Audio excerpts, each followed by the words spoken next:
So now what I'm going to try to do, even though my allergy is acting up and I'm coughing a lot, I'm going to try doing the third part. So the third part involves Affinity Photo. So the interesting thing for Affinity Photo is I bought this like 3 years ago, but now it's free, right? So I actually don't know how it works. Um, Sorry, I just sat up. I think sitting up will help with my cough. I was laying down a bit. Um, so what was I going to say? So I don't know if what the free version looks like now. I haven't checked that out at all. But I imagine it's somewhere similar to this version. So if it is, the first thing you need to do is get James Ritson's Astro photography macros. I'm using version 18. I think this is the newest version. So Google how to get those. They're pretty easy to install. If I recall correctly, it's been a while. I think you just drag them into Affinity once you downloaded them and it installs. And the other thing that's helpful for astrophotography is also his sharpening. Sorry, not tone mapping, sharpening macros. I also have his tone mapping, but I don't use those for Astro. I use those on normal photos. But for Astro, the two useful things are the sharpening macros and the astrophotography macros. So now what I'm going to do is load the PNGs that I made from Seti Astro. So I'm going to do all three of these, but no, I'm going to start with, say, this one. Okay, so remember, this is going to be sort of the main picture. Actually, my computer is making a lot of noise. I don't need it to make noise. It doesn't have to work that hard for this portion. So this is, I want to get this image pretty clean, as clean as I can, because it's going to be sort of the base layer, where I want the background to be not that noisy. So we'll see how we do that. Okay, so the first thing I'm going to do, though, is I basically go up from the bottom of those macros to the top. And by experience, I basically figured out what works and what doesn't work for me. So this is my workflow, but you might find you use other macros more than I do, or different macros. It doesn't really matter, but this is my workflow. So for this image, since there's basically no blues in it, I'm going to focus on the red stuff. For the other image that has blues in it, I obviously will focus on the blue stuff. So just by experience, I know that, cool blue tones isn't going to do much, but warm red tones will. So you basically hit this, you click here, right where it says warm red tones. By the way, this is in the astrophotography macros, right, from James Ritson. At the bottom will be warm red tones, right here. So I'm going to click this. As you can see, it made it a lot redder and warmer. It might be too much. So basically, if you don't like what a macro does at all, you can just go over here, see if you go, it should default to layers being open. At least this is my default configuration for Affinity. So if you look over here, these are the layers of your picture. So your background's here. This is the layer that you just applied. So if you don't like it at all, you can turn it off. So this turns it off completely, 100% off. Or you can go over here and adjust the opacity. So this is basically the strength of the macro. So if you bring it all the way down, nothing happens. If you bring it all the way up, that's when it's the most. If you like it somewhere in between, you can adjust it to wherever you want it and then just leave it there. So again, this I'm doing a little bit more quickly than I would normally do. I would spend, not like forever on each layer, but I would carefully look at each layer if I were doing this for sort of a final edit. But because this is just a tutorial. I'm going kind of quick through it. So I normally don't use any of these macros at 100%. I usually tweak them a bit, is the point I'm trying to make here. So that made it look a little bit more redder, which is good. There's deepened red tones, which I use on the red part of the HA. So that'll make things really red. That's too red. So let me bring this down.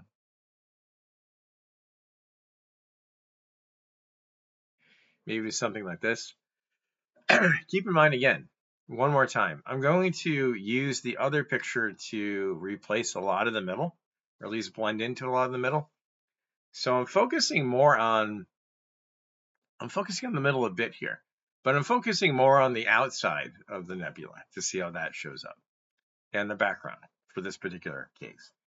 Again, because I'm going to take the other blur image and sort of put it on top of this one, as you'll see. By the way, I did it kind of quick. Whenever you're applying a macro, you want to go back, click on your back, let me undo that. Sorry. This is before I applied deep red. So I was on the warm, when you hit the warm red tones, it defaults that you're on the warm red tones layer, which, by the way, I got to turn back down again. You don't want to hit the deep red, the next macro, right? You don't want to apply it on this layer. You want to apply it on the original picture. So you got to click background again, and then hit deepen red tones, right? In case that wasn't clear. And then drag this down. This is also highly dependent on your monitor, like how bright your monitor is too. So it depends which computer you're working on, how it looks.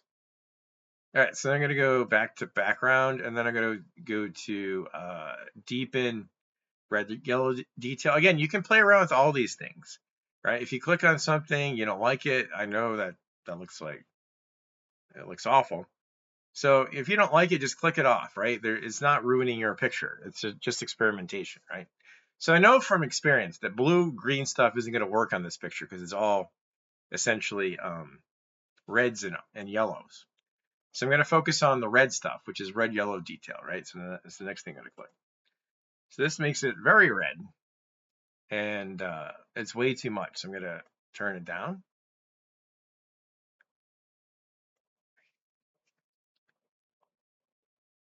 Something like this. Go to the next one. So I just go up this list. I start at the bottom and go up. Next thing I'm going to do is yellow, because there's yellows and reds here. So I'm going to focus on yellows and reds, things like that. I'm going to hit yellow. So that makes the core a little bit more yellow, which is great, but I'm going to get rid of most of that when I blend the other image in. But I'm keeping it for now. I'm going to hit magenta. So a lot of people get rid of magenta in their picture, but I actually like magenta. It looks kind of cool, sort of contrast. So I'm going to see if there's any magenta here. I'm not quite sure. Yeah, there's some magenta in the background, and some people might not like that. And if you don't, but I like actually a little bit of magenta in my images. Not a lot, but maybe a little bit like that. Gotta go up. I'm not gonna do blue or cyan because it's not gonna do anything. Sometimes there's green. I actually like green. I mean, I don't like the whole background being green, but I like little bits of green in my image if there is any green. So let me hit green. No green there, so no, didn't really do anything. I'm gonna hit enhance red. It's gonna make it really red again. And again, that's too much red. I'm gonna bring it down just a little bit. And you can kind of see that there's, quite a bit of red in the background here, right? There is a whole lot of HA around the rosette if you take enough images of it. So I'm gonna go back to the background. I'm gonna hit luminosity mass saturation.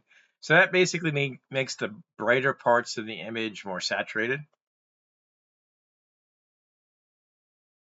And it did a little bit. I'm gonna drag it down just a bit.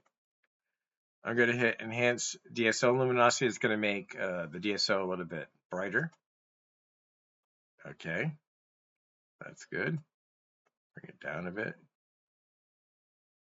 So you notice that the background is a bit noisy, but there is, like I said, HA in the background. So I don't want to get rid of all that stuff. Go back to the background, go up.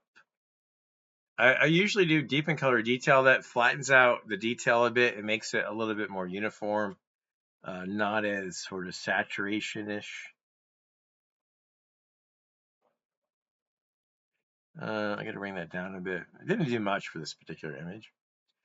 I'm going to go up here. I skip a lot of this stuff just from common experience. Like I know what works and what doesn't work.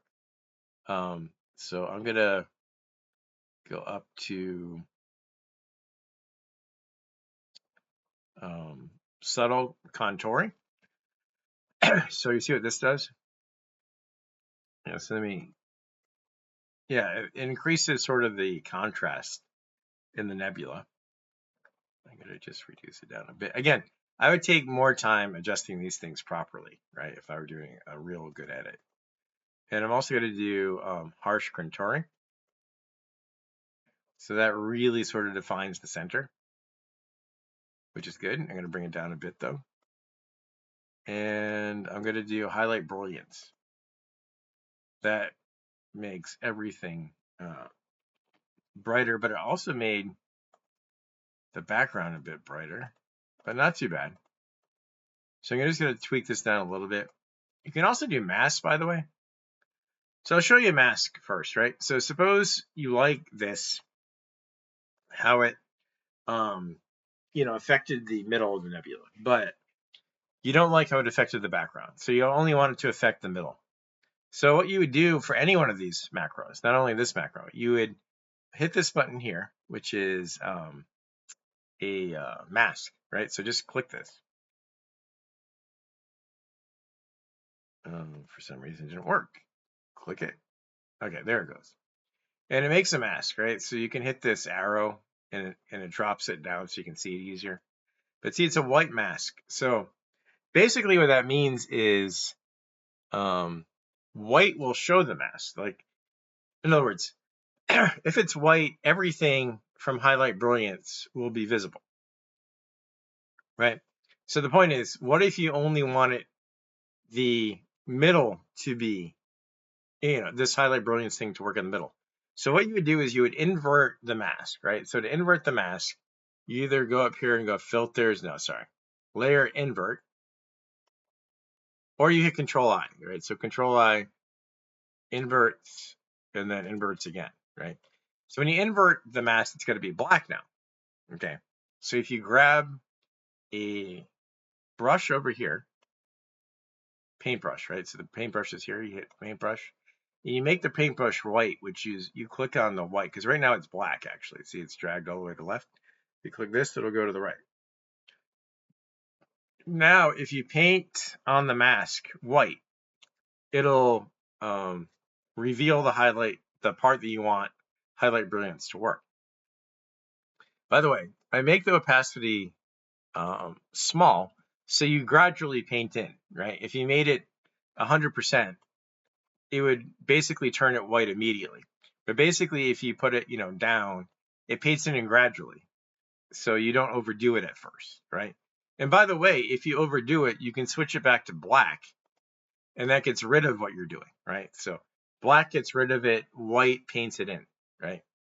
So I'm just gonna click and drag in the middle here to get the middle of this highlight brilliance thing to show up. Again, because I have it on 15%, it's got to be a gradual effect each time I use it.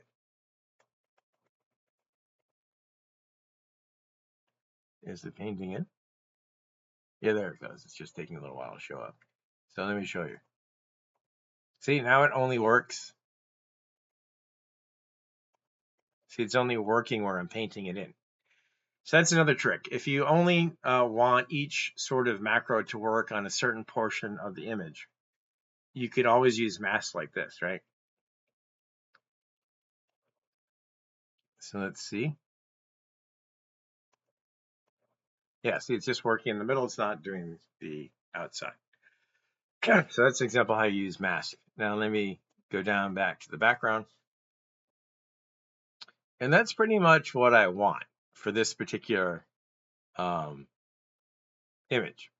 So when I'm done with one set of sort of macros, I click the top macro and I hit merge visible. So I hit right click and then go down to merge visible.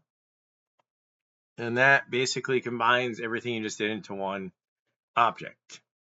Now, you can work on this object again, but it eats up RAM and it tends to slow down your computer.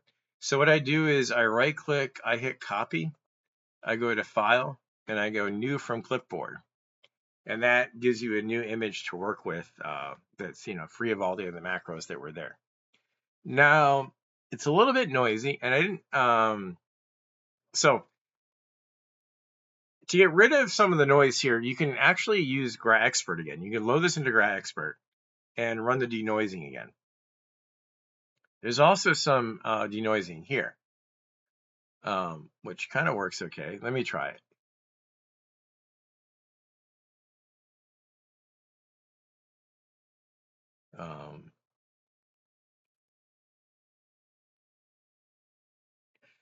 Yeah, it works okay, but I have a trick. So this is kind of something that it's tiny bit expensive. So everything that I've done so far is basically free, right? So GraExpert's free, Cyril's free, Seti Astro is free, Affinity is now free. But I did pay for this a while ago. I paid for this like 5 years ago, even before I started doing astrophotography. And I use this filter, which is Topaz Denoise, which is semi-expensive now. When I bought it on sale. It wasn't that expensive. But now it is. I don't even think you can buy it anymore. I think it's part of the suite. But again, you could load this picture back into GraExpert and just use the denoising algorithm. It works pretty good.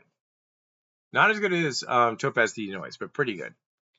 So a lot of people don't like Topaz Denoise because they claim it invents details. I use it subtly and just see if I see anything that it's inventing.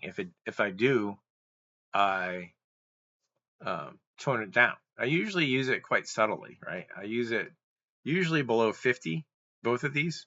I use severe noise, by the way. And I usually turn these down quite a bit. And it just sharpens it a little bit. Like I don't see anything it's inventing. It's smoothing things out. If anything, you're losing a little bit of detail there. And in the background, it's smoothing out quite a bit, right? Yeah. So you could argue maybe it's too much denoising. Maybe that's a little bit better. Yeah. So that's a little trick, right? Something that I paid for. But so far, it's the only thing that I paid for. Okay, so that's the image, right? So far. So I'm going to save this, right? I save. So to save, by the way, you hit File and then Export, not Save. Save saves your whole workflow. I don't want to save the whole workflow. I want to save just the final image here, right? I save it as a PNG. And I just save it as this, like version A. I just put an A at the end of it, and I hit Save. Oh, I can't save there, so you have to hit Astro, and then you hit Save. And that's like the red version, like the first iteration of the red version. We do more with this, but anyhow, that's the red version. Now let me do the blue version. Let me open up the blue version. And I've said it a million times, I'll say it one more time. The thing that we're focusing on for this version is the middle of the rosette. From here towards the middle. Maybe even this part here we had to look at, but mostly the middle, right? So if the background looks awful, I don't care because we're not going to use the background of this picture at all. We're going to use the middle, right? So I'm going to go through the same macros I did before. I'm going to use a lot of the red from this picture on the edges, right? So the idea, just so you have a rough idea, right? see, this is not red. So I want to paint this on top of this while using sort of the red on the outside of this image here, right? But the point is, if you don't do any red here in this picture, if you only focus on like things that aren't red, you can't get a nice transition between the two. So even in this image here, even though I'm going to use most of the blue and the green from this image to apply to the image, I still want to use the reds. I still want to adjust the reds so the transition's more natural when you talk about the red color. So now I'm going to do basically a lot of these macros. I'm not going to skip cool. I'm not going to skip the blue stuff, right? As you'll see. So I'm going to do cool, which basically makes the blues bluer. Again, I don't care about the background. I care about the middle. I don't want to do, sorry, that's tone mapping what I'm talking about. Cool blue tones is what I was thinking of. So I want to do cool blue tones that made the middle a little bit bluer. I want to do warm red tones again. For this one, there's not much red in here, so I'm not going to turn down the reds that much, or as much as I did before. In fact, I'm not going to turn down the warm reds at all. Deepen reds. Again, the background looks horrible, but I'm focusing on this middle, this part on in. I will turn this down a bit because it looks a little bit too much. I'm gonna do deepen or boost blue green detail. I'm gonna turn this down a lot. I do want to boost the blue green detail in the middle, but not that much. I'm gonna do blue red detail. Turn that down a bit. I'm gonna do yellow. Turn it down, obviously. And I'm gonna do blue. Blue and cyan's definitely gonna work here in the middle. Yeah, so I'm gonna turn that down though. I wanna do it, but not overdo it. I'm gonna do cyan. Cyan's gonna work a lot in the middle. See, there's a lot of cyan there. I'm gonna do green. I bet you there's some green in this picture. Yeah, see, there's some green. See, I like this green. A lot of people don't, worry about greens, but I kind of like a little bit of green mixed in there. I think it looks kind of cool. I'm gonna keep it just like that. Actually, I'm not gonna even turn it down. I'm gonna do red signal again. That's too much.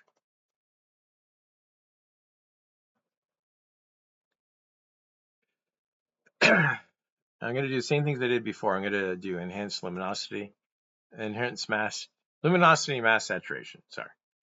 Turn it down a bit. Enhance CSO luminosity.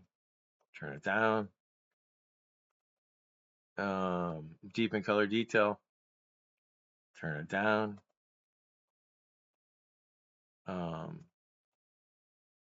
Go up, and I'm gonna do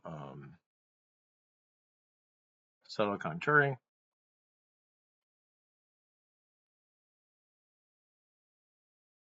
Harsh contouring. Okay. Turn it down. And highlight brilliance.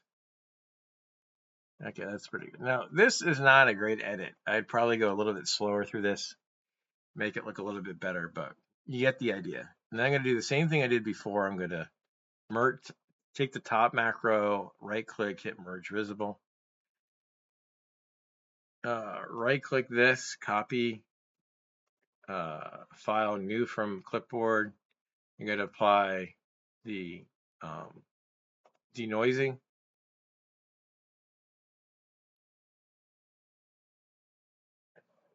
Yeah, it's quite a bit noisy though, because the blue tends to be more noisy than the red and the yellow. Might just enhance it just a bit, but it is going to be a little bit noisier. All right, that's pretty good. Hit apply. Okay, I'm going to save this so I can go back to it if I need to go back to it and redo it later on. I'm going to do rosette. And I'm going to hit, I'm going to do blue BL. Oops, it did at the beginning. Sometimes it's BL A, which is like version A in my mind of blue. Okay, so now we have the blue and the red picture. Now comes the blending. So I'm going to copy, right click, copy this, go to the red one, paste, Control V, or paste. I can just hit right click, paste. Oh, I hit copy. Oh, I gotta do that again. Sorry, I messed up. Right click, copy, right click, paste. Okay. I'm gonna get rid of live denoise because I don't want it there. So you right click live denoise and hit delete. Okay. So now I have the two pictures. This is the blue. If I click it off, this is the red, right? So they look horrible right now, like separate. But what I'm gonna do is I'm gonna blend the blue into the red. So to do that, I'm gonna do the same thing I did for the mask that I showed you before. I'm gonna hit a mask. Same thing I told you before. It's white. I'm going to invert it. Control I.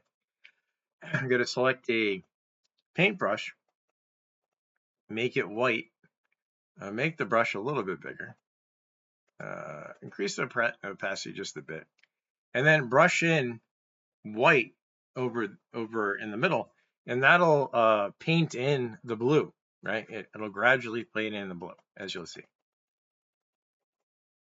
So, you might ask, like, how exactly are you doing this? Like, how do you know when to stop? How do you know how much to paint in? It's basically by feel, right? I mean, I just do what I just paint in what I want to paint in, what I think looks good. Looks good, and then I stop. And you can always sort of adjust the how much, if you go up to the main layer, you can adjust how much it's blended in too. And if you blend in too much, you go too far out, you can go to black. And oh, my bad. Sorry. You got to go to the mask. If you go to the mask and hit black, that'll remove the blue, right? So you can always go back and forth, but I'm going to go back to white and blend it in. And, you can see how you get some nice, other colors in there besides red. So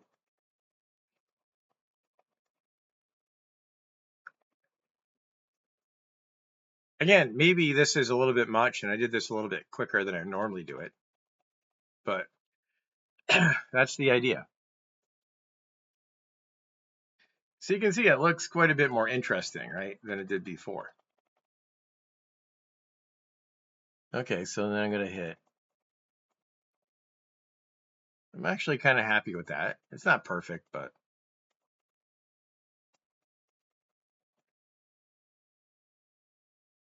okay, that's pretty good. So then I'm going to go up to the top one, right click, merge visible. So that just merges those two things together. Okay, I'm still not done. I'm going to save this as, not save, sorry, export. I'm going to export this as a blended version. I'm going to hit rose. I'm going to pick one of them. It doesn't matter which one. And I'm going to just name this blend. So this is the blended version. And I'm going to hit Astro and then hit save. Okay, but I'm still not done because I can sharpen it more and get it just to pop a bit more. I mean, if you wanted to, you could just end now. I'm going to hit copy, hit file, new from clipboard. And I'm going to hit this thing here, which is live filters, and then hit clarity. And clarity will sharpen things a bit. It also sharpens the background, which you might or might not want.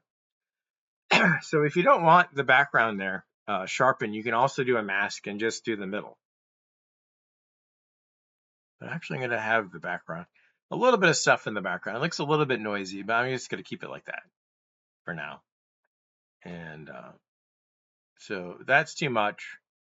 So, you can adjust it to how you want it. Depends on the picture, but I usually do 20 to 30 or 40%, depending on the picture. And, that just made it a little bit sharper.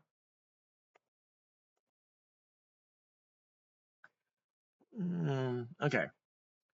So I would probably not want all this stuff in the background, but just to make the video go a little bit quicker, I'm going to keep it there. I'm going to go down to the other set of macros, which is the sharpening macros, and hit structural contrast.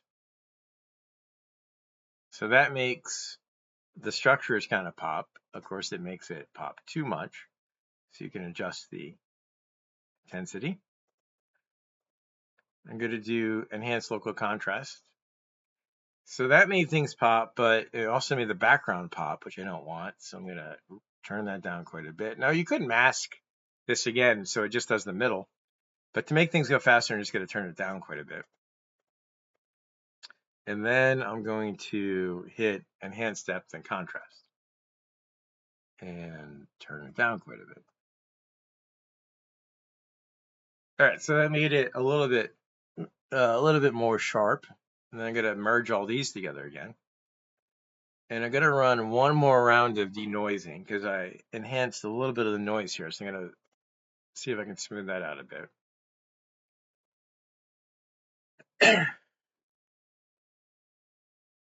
Now here you got to be careful because it can get way too sharp. So I just want to use it a little bit to remove some of the noise I just created, some of it. Again, I'd probably do this a little bit more carefully and control the noise in the background to a much greater degree if I was doing it. It'd be a little bit of a slower edit, but for the sake of the video, it's a tutorial. I just want to show you the gist of what I'm doing here. Okay.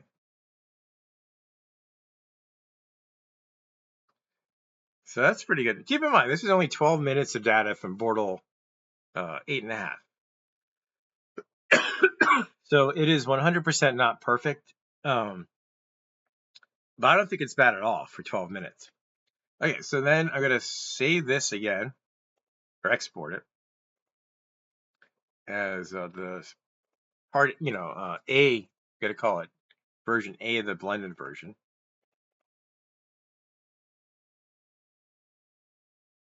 But I'm still not done.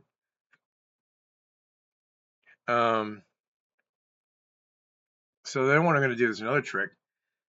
Copy, file new from clipboard, and I'm going to do frequency separation. So all right, so that I did that kind of quick. So there's filters here. You go to frequency separation.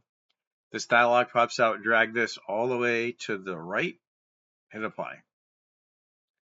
All right, so sometimes the edges are a little bit weird, but to get rid of that, you just duplicate the low frequency one. So so there's a high and low. Click the low and hit duplicate, which is right here. And now it looks fine. So now what I'm going to do is duplicate the low frequency again, this one. Right click, duplicate. I'm going to select screen. So screen makes it a little bit brighter. That's too bright. So I'm going to turn it down a bit, but it makes it, a little bit brighter overall. Just the whole thing a little bit brighter. I don't, all the things I'm doing right now, I don't use a lot of opacity. I usually use it between like 5 and 15% for most of them. But you can do whatever you want to do. Then I'm going to click this, the second one here, duplicate it again. Hit this and go color dodge. Sorry, color dodge. Here.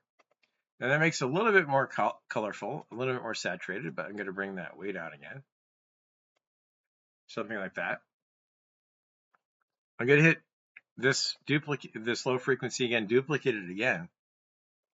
Hit soft light. that sort of increases the contrast quite a bit, which looks cool, but it's too much. Maybe something like this. That's all the low frequency stuff. Then I'm going to go to the high frequency, duplicate that. Don't change the mode here, but I'm going to decrease it quite a bit. That also increases the contrast. But I decrease it quite a bit. I only usually be around 10%.